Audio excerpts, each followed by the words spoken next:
Et d'abord, cet accord inédit de libre-échange commercial signé entre l'Union européenne et l'Inde. 20 ans de discussions et enfin un traité censé avantager tout le monde, avec une réduction des droits de douane dans de nombreux secteurs. Les voitures, vins, chocolat ou bonbons européens débarqueront plus facilement en Inde, pays qui sera bientôt la 4e économie mondiale. Explication, exemple à l'appui, avec Bruno Duvillier et Alice Debatty. C'est un grand sourire de satisfaction.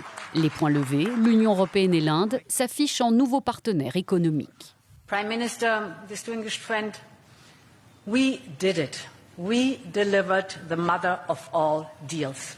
Un accord historique négocié depuis près de 20 ans, un symbole aussi d'un partenariat fort pour faire le poids contre la concurrence chinoise et la guerre des droits de douane engagée par les États-Unis.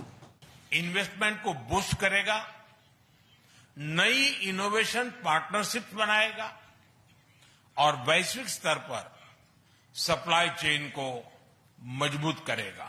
Concrètement, cet accord de libre-échange prévoit une réduction des droits de douane sur la quasi-totalité des importations européennes, une baisse de 96% en moyenne, soit une économie de 4 milliards d'euros chaque année, des opportunités économiques pour les entreprises belges.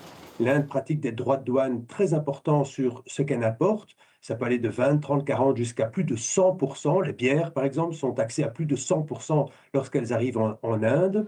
Une réduction des taxes va donc bénéficier à de nombreux secteurs. Les tarifs très importants dont je parlais s'appliquent sur les automobiles, sur les machines, sur les produits chimiques, sur les produits pharmaceutiques, sur toute une série de produits alimentaires ou agroalimentaires, comme par exemple les bières. Eh bien, tous ces secteurs sont des secteurs importants de l'économie belge, de l'industrie belge.